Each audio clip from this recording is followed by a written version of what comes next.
Welcome back to the PR Bunker podcast. Today's episode features Kara Ryan from KLYR Communications, and we're diving into her story, how she got into communications, and what it really takes to get where you are today. If you've ever wondered how great communicators build their path behind the microphone and in front of the camera, this conversation is for you. So let's get it going.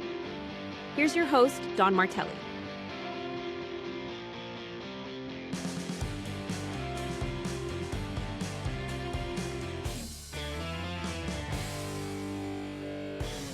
What's up, everybody? Thanks for joining me back down here in the PR bunker. Today is one of those days where I get to interview somebody who, just like me, spends a lot of time behind the microphone, behind the scenes, getting everybody else positioned in the media in front of the camera. My friend Kara Ryan from KLYR Communications, and we'll get into the cool name and how it's spelled and everything else. But Kara, thanks for joining me today. Thanks so much, Don. It's really great to be here with you. I always open these, these interviews with just like, tell us your story. And I firmly believe those of us that are in communications, it's always kind of messy in terms of how we get to where we are today. But what's your background? How'd you get in communications? Yeah, no, it is. I think you're right. I think for so many people in communications, they didn't start out, set out trying to do that. So I always thought I would be a journalist or a writer of some sort. I studied journalism in college and then came out of college right around the time that a lot of the journalism was really morphing into something completely different. So it was tough to find a journalism gig. So ended up on the other side of it in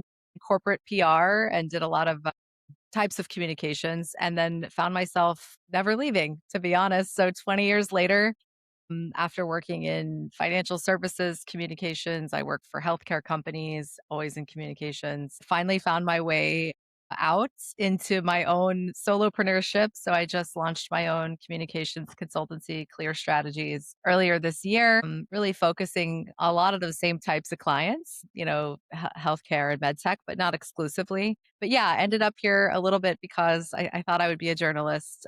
And I certainly, still use a lot of that skill set that I learned in school, but just a little bit on the other side of things. It's So still storytelling, right? You're just doing it for somebody else. exactly. What are the things you love about the space that you're in? And, for me, it's about being in the room, but clearly as a communicator, you're at the highest of echelons within companies. You're at the decision, at the sort of the deciding table for some things. But what drives you to, one, be a solopreneur, which is hard, two, work in this space, which is wicked hot, as we say here in Boston. But what drove you to do what you're doing now? But what fuels the passion to do it? Yeah, I think for me, leaving corporate was not a decision I made, overnight. It was certainly something I thought about for a really long time, probably 5 years or more before I actually did it, and 2 years before I really set up my LLC. And it took me about 2 years from that point on before I actually made the jump. And I think for me, it was a matter of, had been doing the same types of work across different companies and organizations for quite some time, but was finding myself,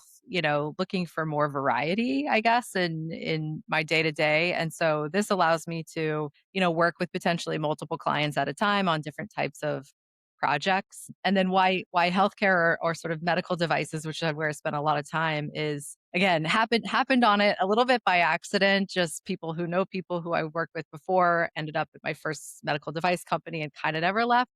But I do love it because I think I'm a little bit of a nerd, and learning about sort of medical devices and how they work in the body, how they can help people, how people's lives are impacted by some of the technologies out there is really cool and really fulfilling to work on. But yeah, it's also kind of fun to be kind of on the cutting edge of things and know what's coming next and what's on the horizon. Just as a consumer of Mm, healthcare myself, hmm seeing what's out there is really cool. But hmm yeah, I think for me, making the leap was really about, rather than focusing only on one specialty, one company, one product, being able to open myself up to work on lots of different things at the same time. Cool. What's the work look like? Obviously, for those of us in communications, my mother still thinks I work for the Boston Globe. Kind of, I haven't worked for the Globe since like the '90s.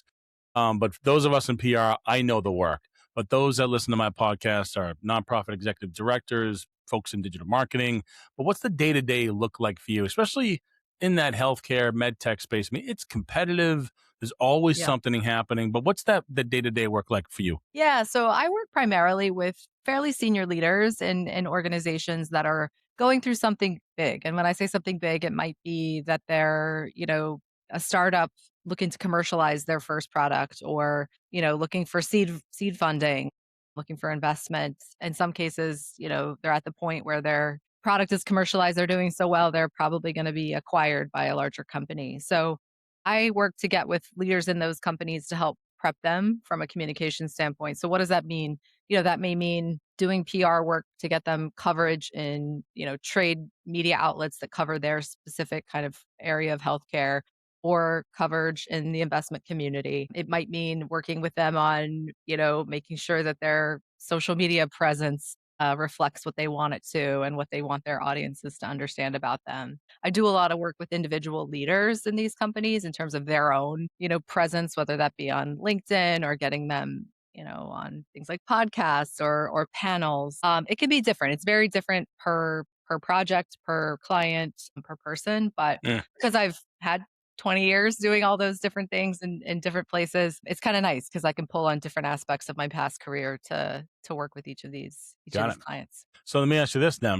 Since you've been at it for a little bit here, what are the principles in your work that have remained the same from when you and I were, pumping out press releases from fax machines to today? And what's changed in your perspective, from your perspective? Yeah, you hit on storytelling earlier, and I think that's the one thing that's consistent and has been throughout my career and probably will be forever, which is, you can say all you want to say about how great a feature or a benefit of a product or technology is, but if you can't tie it to a story that people can relate to or understand, it's hard for them to care. And whether that's an investor or a member of the media or potential patient looking, at products. So making sure that storytelling comes through, and, in the spaces that I'm often working in, that is finding those sort of really pull at your heartstrings kind of stories sometimes, where, whether it's a knee replacement that helped a grandmother play more actively with her grandkids, or, things like that, finding those stories rather than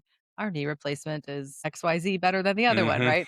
So I think that's been consistent. And then in terms of what's changed, I mean, almost everything else has changed. I think, some of the same sort of tactics are there. Yes, we're still doing press releases. I think they used to be a little bit more critical in terms of that was the way that you got news out. Now, because we have social media and Substacks and, blogs and all these things, I think press releases are a tool in the toolkit, but they're not the strategy anymore. And I'm still doing a lot of coaching on that, by the way. I think a lot of people hear PR and they think press release, and it's like, well, that's a tool in the PR bucket. Yep. But and then I think, I don't have to tell you or probably your audience, but AI obviously Sure. recently in the last few years has really been kind of just upended not only our industry and what we do, but really the work of almost everyone these Yeah. days. Big time. Now go back Yeah. to, sort of the tactical work. I mean, it's really hard to get media coverage to begin with people's attention spans being the way they are, the fracturedness of the media environment. But you play in a very particular set of verticals, but I'm sure because of its competitive nature, it's hard to get coverage. I always like asking practitioners in the space, what's that media success formula look like for you? What are the elements that you get the coverage because of these particular things? What does that formula look like? Yeah, I think a strong story is first and foremost, and then making sure that it's told consistently across the different channels that you have access to. So from a media perspective, you usually it would be, yeah, probably a press release, but then also securing some type of interview with a leader within the company, or in our case, often with an expert, doctor in the space that can speak about the sort of therapeutic area that they work in, and making sure what they're saying and what comes across in that media coverage matches what's being said on, with investors or with, on sales calls and things like that. So it all starts with making sure we're lined up around a consistent story, messaging, a narrative. I like to talk about a narrative because I think we don't talk in key messages. We talk in stories, or we talk like humans, right? So I try to get the leaders that I work with to look at a narrative format first. How would you tell someone on an elevator ride, say it's a long elevator ride, about what you do and what you're up to? And think about that's how we frame things up, and making sure that that comes across, right? So getting a press release covered in media is, sure, it's good, but it's better if there's some meat behind the messaging, if there's some proof points. And again, if they could talk to doctors or potential patients in Yeah. our space that have, had good experiences, that's a Mm. win Hmm. for us. And then making sure that, again, like if I'm working with a leader on their LinkedIn, for example, making sure that they're reflecting those wins in places like that as well. Smart. Yeah, I feel like there's for years, and there continues to be a misconception of what PR actually is. Yeah. Press release is a tactic, social media is a tactic. And I always love asking the question for folks like us that work in the space is there's a reason why folks that work in comms and strategic communications are at the table at the highest level. It's not about getting a story placed in the Boston Globe, New York Times. It's part of that, but there's a reason why communications is the core of any company communicating to their audiences, and we kind of sit within that framework. So, and I'm sure you've dealt with this before. I mean, how do you manage in those situations where your client is saying we want X, and you're like, well, that's not really PR, that's kind of more marketing, which allows you Yeah. to pivot. So how do you manage those tough conversations with clients? Yeah, I get that a lot, and it's not necessarily like we want X and it's another function or department. Sometimes it is like we want a press release or we want a social post, and what they really need is like a strategy, right? They really need a plan, and that goes beyond just one tactic. And I think where you do this a lot, I think in your PR work is really explaining to them that we can go beyond just writing a press release, writing a social post, writing, in the case of marketing copy, but we can do a lot to actually enhance, protect your reputation. And I think that's what a lot of PR, is really focusing on reputation and how you stand to appear in the marketplace, how you build trust and keep trust. And sure, those tactics are part of that. But I think being, like you said, a seat at the table when the discussions are being had, people like me and you can raise things that maybe, somebody that's a chief financial officer is not thinking about, right? Hmm. They're not necessarily thinking about the news cycle that just covered something else entirely, but you and I are, and we're going, that's you're not going to get what you want out of that message because someone else just hit on that 2 days ago. And, those are the kinds of things we're looking at. I think we're generally considering a lot more audiences or publics, if you will, than sometimes a lot of the other folks at the table that are maybe focused on exclusively on their Hmm. customer or on their investor. So I think that's something that's unique a little bit to PR and comms when we're at the table is we bring kind of who are all the audiences or publics and how are they going to receive this? Hmm. And is this the right time? Is this the right tone? Those are things I think we bring to the table that sometimes get a little bit Yeah, overlooked in favor I of agree. I she mean, did a great press release. yeah, no, I think Yeah. I wouldn't say you buried the lead here, but what you really, from me, what I heard was we don't go into these engagements with blinders. And we have the ability to see, yeah, you want to talk to this audience about this particular topic, but over here, this conversation is going to influence these people thinking about the conversation you're having here. And I think that's part of the reason why we get paid what we get paid is because we are, one, can help you craft the message, the narrative, and get because every organization has something they want to say to some group of people and they want them to take some sort of action. But this doesn't happen in a single stream downstream. It just this 365, 24/7, always on media. When we started, you actually would pick up the newspaper to read the news Yeah. versus like on a Sunday when you got time to kill. And so, but I think the same principles of storytelling, it's why we are at the table with decision makers because we have the ability to take the blinders off. And that's part of the reason why we do the work we do because we are those folks that protect the reputation, protect the brand. Now, if Yeah. you were to kind of rewind the clock and talk to your younger self going into this business, what are the things you'd tell her? That's a good question. Probably focus a little bit more on business acumen earlier in my career rather than I was focused. I did my undergraduate in journalism and I did a graduate degree in also in journalism and PR. And if I could go back, I probably would have said, hey, if you're going to spend some extra years in school, maybe focus it on business, maybe look at like an MBA kind of track. I don't think it's critical. And I still think I gained that business acumen. Probably just took me a little longer than others who might have done more of a business focus. Yeah, but I mean, I think my younger self, I thought about this a lot. Like I think any kind of mistakes that I have made in my life or career, I wouldn't change because they've been either character building or they've been lesson giving Hmm. for me. Hmm. But yeah, I would say and I think learn to probably speak up a little bit sooner when I see something maybe going a certain direction. Or I think earlier in my career, I was very much an observer and I'm a people watcher by nature, still am. Now I'm not afraid to necessarily It's a speak skill. up. It's a But skill. yeah, especially like you said, and a lot of times now at this level, I am in rooms with, a lot more senior leaders. Earlier in your career, you may be with people that are a lot more senior than you. It feels a little intimidating to try to speak up, but I think there are ways that you can do it and do it well. So I probably would have tried to skill up in that way earlier. But Mm, yeah, I don't good have a ton advice. of regrets. So Yeah, because I mean, they're just something you reflect on, you build on, and to your point, yeah, you either take them as a battle scar that you worry over, or you use it as a learning opportunity. I mean, I always that's say, right. I wish I was a little more aggressive from a networking collaboration standpoint when I was in my 20s. But at that point in my life, I'm like, I don't give a shit. I'm just go get my job, get my paycheck, go out with the boys, have some brews, and go home and like pass out on the couch. I Yeah, wasn't thinking at some point I would be a business owner. And to your point, as a former journalist, at some point, as an aspiring journalist, we're still journalists. We're just on the other side of the fence. You don't think about like books and sending invoices and managing taxes and all the right. crap that we Totally. avoid. I'm in journalism because I hated math and I was in the business program. So I was going to be a business guy, but I was like, I can't Yeah, figure this shit out. So I was like, yeah, I'll go write yeah, about dead people at the Boston Globe. So, but you know, we kind of, I would say folks that are like us that in this space are kind of dangerous at a cocktail party because you walk in, you be like, oh, let me tell you about this med device that blah blah blah, and like, you a doctor, bro? You're like, no, I'm not. I'm just a PR guy. I play one at work. Right? The knowledge we pick up as PR people is like absolutely crazy. So, what's some of the cool shit you're working on now? Like, what's the stuff that's pretty cool? yeah. I mean, without sort of revealing too much, but I've done a lot in my career, and I'm currently working in a lot of ophthalmology space. So I Cool. know a lot more about the eyeball than anybody with a journalism degree has any business knowing about.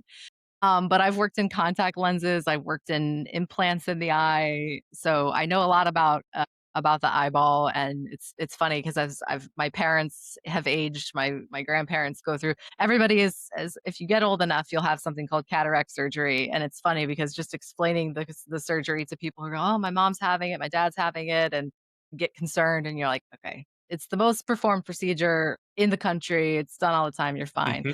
But then when you start talking about it, they kinda look at you, like you said, they're like, "What? Why do you Yeah. know all this?" Is there a doctor in the house? No, but I could do the surgery. No, no, and I certainly can, and that was something actually is really interesting getting used to because, not coming from sort of a science or medical background, just getting used to, like, how many YouTube videos can I watch of eyeball surgery? More than you Mm, think. fun. But yeah, so I've had some cool. I've gotten to work a lot in eyes. I've done a lot in the cardiovascular space. Done sinuses. I've done stroke, like clot removal from the brain, which is really Wow. unbelievable how Wow. it works. Cool. And even things like breast implants I've worked on too. So all over the Hmm. place. But yeah, Wow. eyes have continued to be kind of a pretty prominent theme in my career. Got it. What's the next chapter in your business look like? I know you've been at it for a few years now, but clearly we're all. I think in my world, I think the agents, like the traditional agency setup, is kind of being dismantled a little bit, and you've got folks like us Yeah. that have decades of experience and banding together. And it's the reason why I do this podcast is to shine a light on folks like us that don't get the spotlight on us. But what's Yeah. for your for KLYR Strategies, what's the next year look like? What's this what's on the horizon? Yeah, I mean, I'm still foundation building really for my business. Like I said, I just launched this year, so I'm still sort of fresh and new and getting my feet under me. But I think you touched on it just now.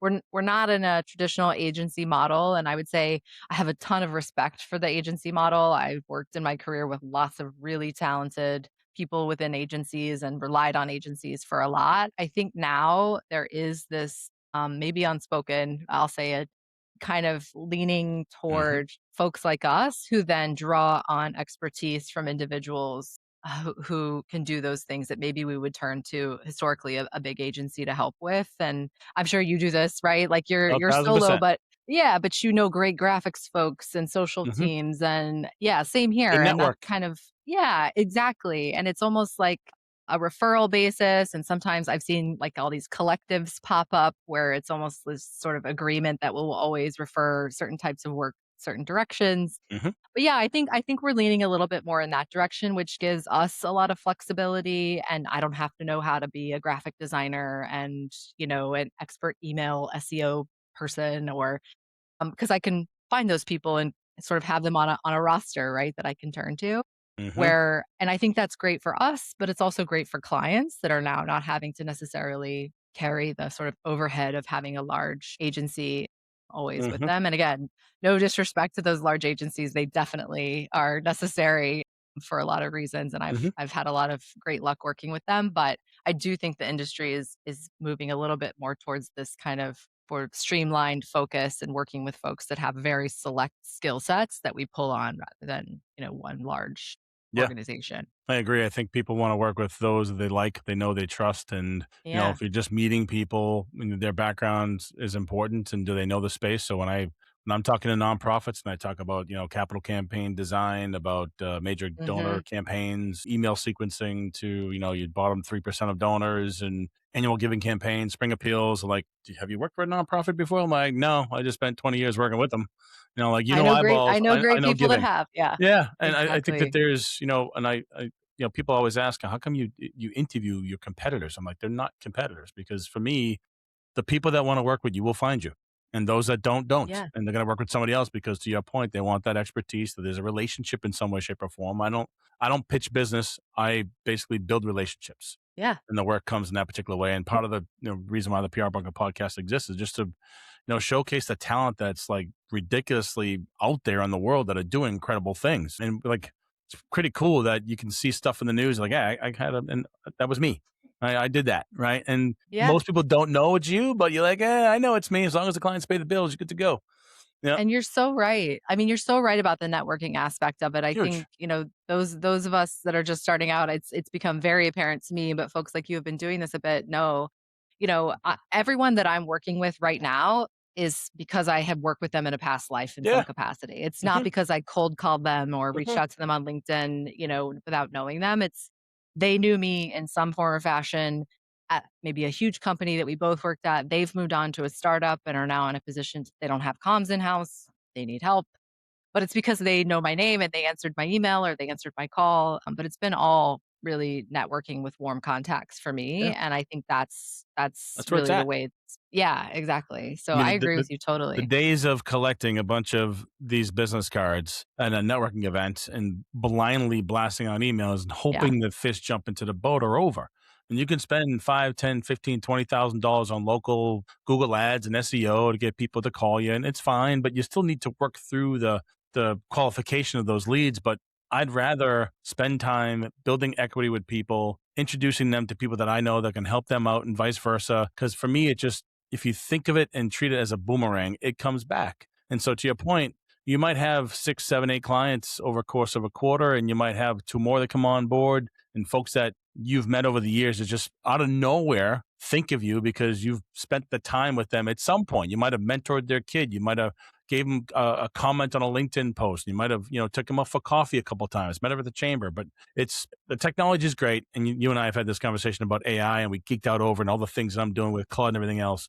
But at the core of everything I do, it's about the people. And I think as communicators, and I'm sure you agree with this, people are our business.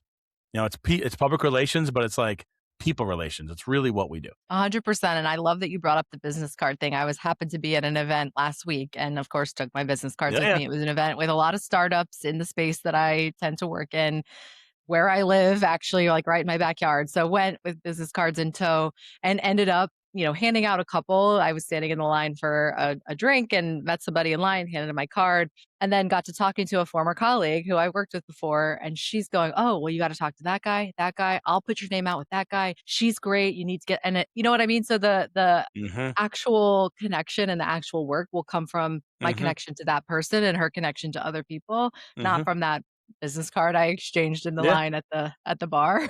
Yeah. So I mean, you're so right. mhm. Yeah. I mean, what's your, yeah, clearly you're on LinkedIn. That's a good networking tool for you. When you think about as you're building your business and people and relationships, what other tools, systems, experiences are you involved in some way, shape, or form to help grow that part of your business? Yeah, that's a great question. So I've joined certainly a couple of my local chambers of commerce. I'm in Cool. a large sort of community where medical device industry is pretty big Nice. here. I'm in Southern California, and it's a pretty large industry here. So I've made efforts to join those just because I know a lot of the companies Yeah. that will be there Be in the right also room. in the right room. Hmm.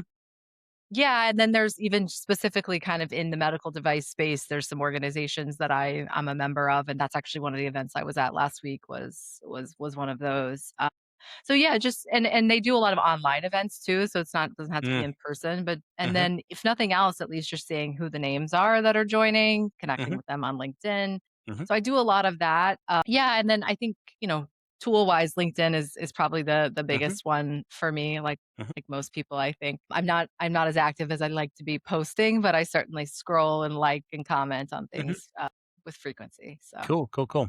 Now, as you think about, as you move forward with the business and scale, are you feeling that you're going to stay on this solopreneur journey or just going to ride the wave? I mean, do you want to hire people down the line? I mean, what's the scale of your company look like? it's a great question. I think time will tell. I think for the foreseeable future, I imagine remaining solo. But like we talked about early, probably, if there comes a project to me that's bigger than my skill set or bigger than my time allows, would love to be able to draw on the Hmm. expertise and skills of Hmm. others. Hmm.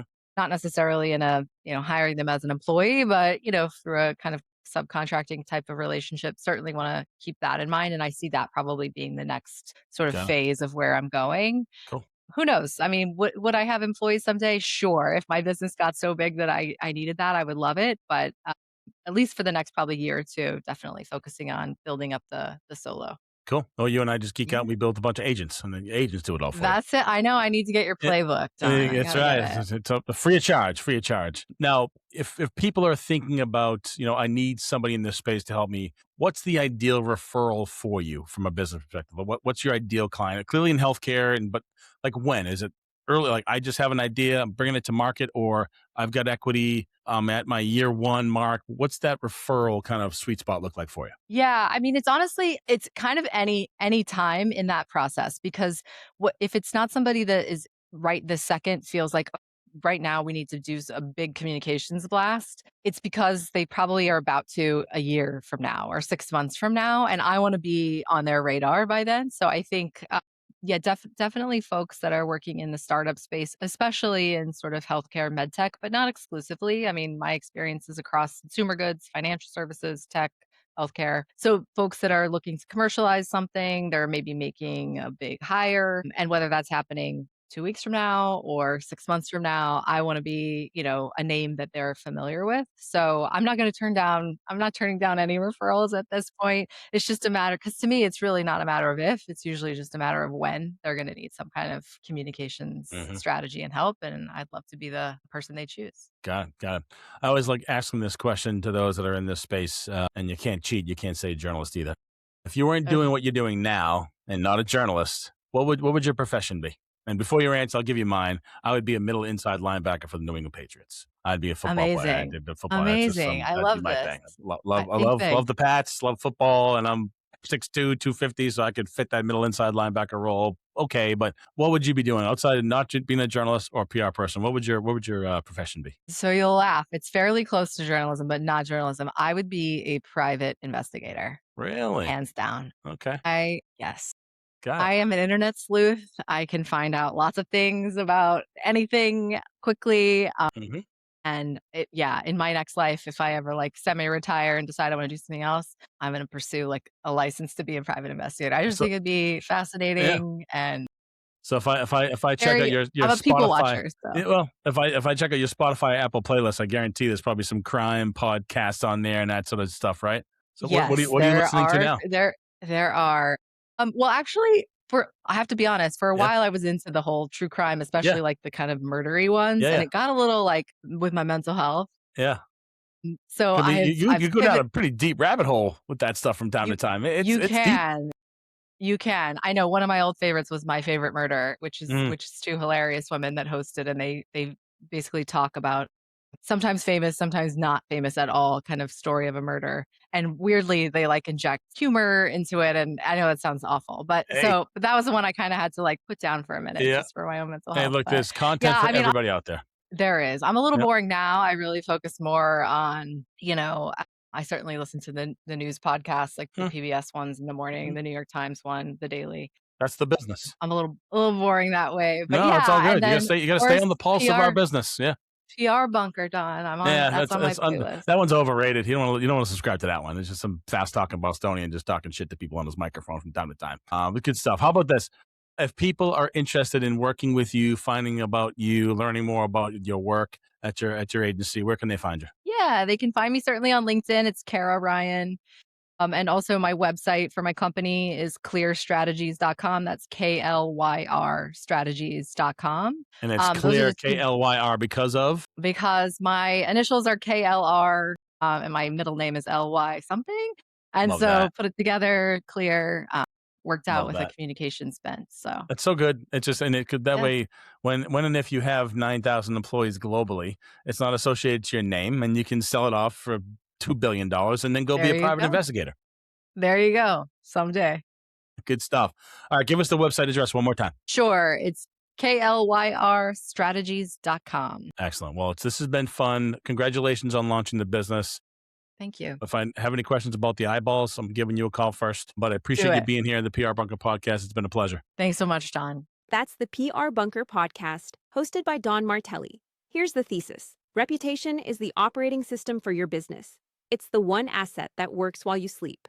When you need to defend it, repair it, or build it, start at prbunker.com. And for a sharper way to build the relationships that actually get you to yes, subscribe to the Anti-Networking Playbook on Substack. New every week. When reputation decides the outcome, be ready. We'll see you next time, and remember, stay locked in.